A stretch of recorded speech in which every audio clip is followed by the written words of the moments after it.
नमस्कार दोस्तों, स्वागत है आप सभी का मेरे YouTube चैनल अंजू ऑफिशियल में। दोस्तों, आज की इस वीडियो में हम बात करेंगे एक ऐसे व्यक्ति के बारे में जिन्होंने एक ऐसे भारत में जन्म लिया जहां समाज के उच्च वर्ग के लोग गरीब व दलित पर अत्याचार तथा शोषण कर रहे थे।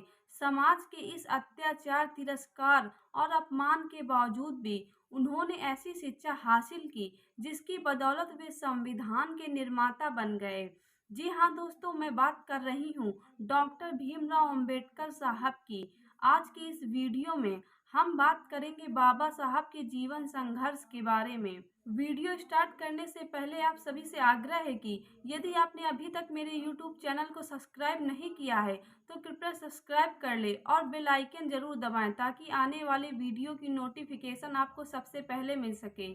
सन 1891 में भारत की धरती में एक ऐसा विलक्षण महान व्यक्ति का जन्म हुआ जो दलित के मुक्तिदाता, उदारक और शक्तिशाली नेता वे एक महान लेखक, नारी जाति को सशक्त बनाने वाले सिद्धांत शास्त्री और बौद्ध धर्म के मानवीय सिद्धांतों के पुनरुद्धारक थे। उन्होंने मानव अधिकारों को भारतीय समाज में स्थापित किया और मानवीय समानता की बात की। वे शिक्षा, न्याय और अर्थ के प्रसिद्ध विद्वान थे। उन्होंने छुआछूत और भेदभाव की समस्या को भारतीय समाज से उखाड़ फेंकने का बीड़ा उठाया था। बाबा साहब ने कहा था कि छुआछूत गुलामी से भी बदतर है। बचपन से लेकर सेना की नौकरी में बड़ा पद पाने तक उन्होंने छुआछूत और भेदभाव की असहनीय पीड़ा सही और कसम खाई कि वे हिंदुस्तान से भेदभाव की खाई और छुआछूत के कलंक को मिटाकर रहेंगे और सैकड़ों वर्षों से अपमान, उपेक्षा और तिरस्कार सहते आ रहे दलितों को शिक्षा, न्याय और समान सम्मान का अधिकार दिलाकर बाबा साहब ने महसूस किया कि जब तक देश के संविधान और कानून में दलित के लिए न्याय, समानता, उन्नति के प्रावधान नहीं किया जाएगा तब तक दलित अपनी स्थिति से कभी ऊपर नहीं उठ पाएंगे। उन्होंने महसूस किया कि शिक्षा ही वो ताकतवर हथियार है जो प्रत्येक दलित को सशक्त बना सकती है और उसे अपने मानवीय अधिकार समाज के लोगों व धर्म जाति के ठेकेदारों से वापस दिला सकती है।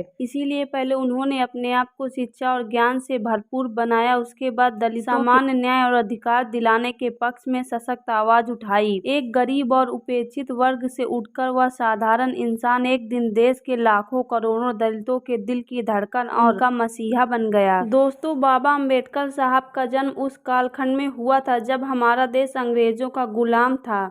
तब अंग्रेज लोग तो हम भारतीयों पर जुर्म करते ही थे, लेकिन भारत के ऊंची जाति के स्वर्ण लोग अछूत व निम्न वर्ग के लोगों घृणा की दृष्टि से देखते थे। अछूत जनों को वे अपने कुएं और नल से पानी भी नहीं लेने देते थे। छुआछूत और असमानता के ऐसे युग में मध्य प्रदेश के माहू नामक स्थान में एक ऐसे महामानव का जन्म हुआ जो दलित वर्ग के लिए मुक्तिदाता साबित और उनके महान कार्यों के कारण दलित समाज के लोग उन्हें भगवान मानने लगे। उस महापुरुष का नाम डॉक्टर भीमराव अम्बेडकर था। अम्बेडकर साहब का जन्म 14 अप्रैल 1891 को हुआ। बाबा साहब के पिता का नाम रामजी राव और माता का नाम भीमाबाई था। भीमराव जब 5 वर्ष के हुए तो उन्होंने अपने माता पिता से पढ़ने की इच्छा जाहिर की। उनके माता पिता भी चाहते थे कि उनके बच्चे पढ़े, लेकिन वे ये सोचकर कि हम मार लोग हैं, अछूत जाति के हैं, शहर में कौन सा स्कूल हमारे बच्चों को दाखिला देगा। लेकिन भीमराव रोज पिता से स्कूल जाने की जिद करते थे। अंत में हार मानकर उनके पिता उन्हें शहर के कुछ स्कूलों में लेकर भी गए, लेकिन सब स्कूलों के संचालक और हेड मास्टरों ने उनके बेटे भीमराव को अपने स्कूल में प्रवेश देने से मना कर दिया। एक दिन एक स्कूल का हेड मास्टर भीमराव को अपने स्कूल में प्रवेश देने के लिए राजी हो गया, लेकिन उसने शर्त रखी कि भीमराव को स्कूल के क्लास के दरवाजे से बाहर बैठकर अपनी पढ़ाई करनी होगी। अपने बेटे को शिक्षा दिलाने के लिए रामजी राव ने ये शर्त स्वीकार कर ली। इस तरह भीमराव का दाखिला स्कूल में हो गया। भीमराव बहुत गंभीर, सहनशील तथा मेधावी प्रतिभा के धनी थे। भीमराव रोज समय से स्कूल पहुंचते और अपनी कक्षा के बाहर बैठकर शिक्षकों द्वारा पढ़ाए जाने वाले पाठों को बड़े ध्यान से एकाग्रता पूर्वक सुना करते थे। टीचर उनसे पाठ के संबंध में जो सवाल पूछते थे भीमराव उनका एकदम सही जवाब दे दिया करते थे। एक दिन गणित के अध्यापक ने एक प्रश्न ब्लैक बोर्ड पर लिखा और भीमराव से उसे हल करने के लिए बुलाया। भीमराव बड़े गर्व के साथ उठकर कक्षा के अंदर दाखिल हुए और जैसे ही ब्लैक बोर्ड की ओर बढ़े कक्षा के सभी बच्चे चिल्लाकर कहने लगे, मास्टर जी, भीमराव अछूत जाति का है। ब्लैक बोर्ड के पास हमारे खाने के टिफिन रखे हैं,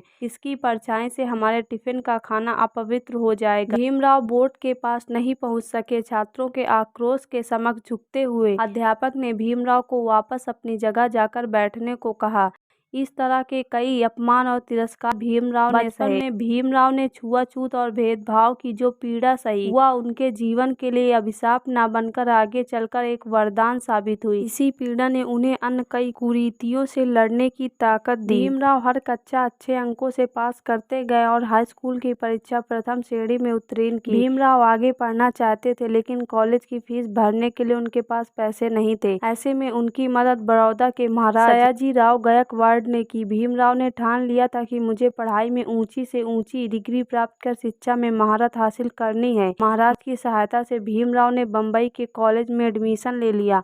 उन्होंने बम्बई कॉलेज से अच्छे अंकों से बीए की परीक्षा पास की। बीए करने के बाद भीमराव फौज में लेफ्टिनेंट हो गए थे, लेकिन विदेश जाकर उच्च शिक्षा प्राप्त करना चाहते थे, इसीलिए उन्होंने अपने फौज की नौकरी से त्यागपत्र दे दिया और बड़ौदा महाराज की आर्थिक मदद से उच्च शिक्षा प्राप्त करने अमेरिका चले गए। वहां की कोलंबिया विश्वविद्यालय में दाखिला ले लिया, जहां उन्होंने पॉलिटिकल साइंस, सोशियोलॉजी और इकोनॉमिक्स का अध्ययन किया। भीमराव को अमेरिका इस मायने में पसंद आया क्योंकि वहां सभी लोग आजाद ख्यालों और तरक्की पसंद थे। छुआछूत और भेदभाव की संकीर्ण विचारधारा को वहां के लोग नहीं मानते थे। अमेरिका की यूनिवर्सिटी से अच्छे अंकों से एमए करने के बाद भीमराव ने पढ़ना नहीं छोड़ा। वे अमेरिका से लंदन चले गए और वहां के लंदन स्कूल ऑफ इकोनॉमिक्स में दाखिला ले लिया। कॉलेज में एमएससी करने के बाद पढ़ाई की। कानून की डिग्री पाने के बाद उन्होंने लंदन से डॉक्टरेट की। अपने मूल विषय पर रुपयों की समस्या लिखी। ये वही किताब थी जिसके आधार पर आगे चलकर रिजर्व बैंक ऑफ इंडिया को बनाया गया। भले ही भीमराव ने अमेरिका और इंग्लैंड से ऊंची शिक्षा की बड़ी बड़ी डिग्रियां हासिल कर ली थी और उन्हें डॉक्टरेट की उपाधि भी मिल चुकी थी, लेकिन अछूत जाति का होने के कारण स्वर्ण आज भी उनसे नफरत करते थे। बड़ौदा रियासत में सेना का ऊंचा अधिकारी बन जाने के बाद भी भीमराव ने देखा कि दफ्तर के लोग मुझसे नफरत करते हैं। चपरासी भी मुझे पानी पिलाने में कतराता है। छुआछूत और भेदभाव की बीमारी ने बाबा साहब के दिलो दिमाग पर गहरी चोट की। उनके स्वाभिमान को खत्म करना चाहा, लेकिन बाबा साहब ने हारना और रुकना नहीं सीखा था। बचपन से लेकर अब तक वे अपनी कठिन मेहनत और लगन से कामयाबी पाते आए थे। गांधी जी के सत्य और अहिंसा के सिद्धांत से प्रेरणा लेकर सत्याग्रह के राह पर चल पड़े। सत्याग्रह उन्होंने दलित को समानता और न्याय दिलाने के लिए किया। सन 1926 में सत्याग्रह अपनाते हुए उन्होंने प्रण किया कि मैं सब दलितों को गाँव के तालाब और कुओं से पानी पीने और मंदिरों में प्रवेश कर भगवान के दर्शन करने का अधिकार दिलाकर रहूंगा। उन दिनों दलित महिलाओं को अपनी साड़ी घुटनों से ऊपर उठाते हुए पहननी पड़ती थी। उन्हें साड़ी से अपने पैरों को ढकने का अधिकार नहीं था। डॉक्टर भीमराव ने उन महिलाओं को और महिलाओं की तरह पांव तक साड़ी पहनने का अधिकार दिलाया। यदि आपने अभी तक मेरे यूट्यूब चैनल को सब्सक्राइब नहीं किया है तो कृपया करके सब्सक्राइब करें और साथ ही बेल आइकन जरूर दबाएं ताकि आने वाली वीडियो का नोटिफिकेशन आपको सबसे पहले मिल सके। 26 जनवरी 1950 को जब भीमराव अंबेडकर द्वारा बनाया गया संविधान देश में लागू हुआ तो दलितों के चेहरे प्रसन्नता से खिल उठे। अन्याय, भेदभाव और तिरस्कार की मार झेल रहे वंचित वर्ग के चेहरों पर खुशियां छा गईं। संविधान के रूप में उन्हें सक्षम और सम्मानपूर्ण जिंदगी जीने के कई अधिकार प्राप्त हो चुके थे। डॉक्टर भीमराव ने अपने जीवन और आचरण में हमेशा सहनशीलता के गुण का इस्तेमाल किया। डॉक्टर भीमराव शिक्षा शक्ति के जीते जागते उदाहरण थे। शिक्षा उनके जीवन का सबसे अधिक महत्वपूर्ण और अभिन्न हिस्सा थी। शिक्षा के बल पर ही भीमराव ने समाज के दलित और निचले तबके को ऊपर उठाकर उन्हें समर्थ और योग्य बनाया। बाबा साहब की योग्यता, राष्ट्र सेवा और समाज हित में किए गए उनके कार्यों को देखते हुए उन्हें सर्वोच्च नागरिक सम्मान भारत रत्न से विभूषित किया गया। उन्हें आज भी भारतीय संविधान के निर्माता और दलितों के मसीहा के रूप में याद किया जाता है। देशवासियों की सेवा तथा दलित, गरीबों और वंचितों को अधिकार दिलाने के लिए उन्होंने दिन रात कठोर परिश्रम किया। अपनी नींद और आराम का त्याग करके भारतीय संविधान के रूप में स्वतंत्र भारत के लोगों को एक ऐसा उपहार दिया जो आज हम सब भारतीयों के लिए भारतीय संस्कृति की नवीन अनमोल धरोहर बन गया है। भारतीय संविधान के रूप में डॉक्टर भीमराव अंबेडकर इस पृथ्वी पर युगों युगों तक अमर रहेंगे। अपने द्वारा बनाए गए संविधान के रूप में बाबा साहब आज भी दलितों और वंचितों के लिए प्रेरणा एवं शक्ति का स्रोत हैं।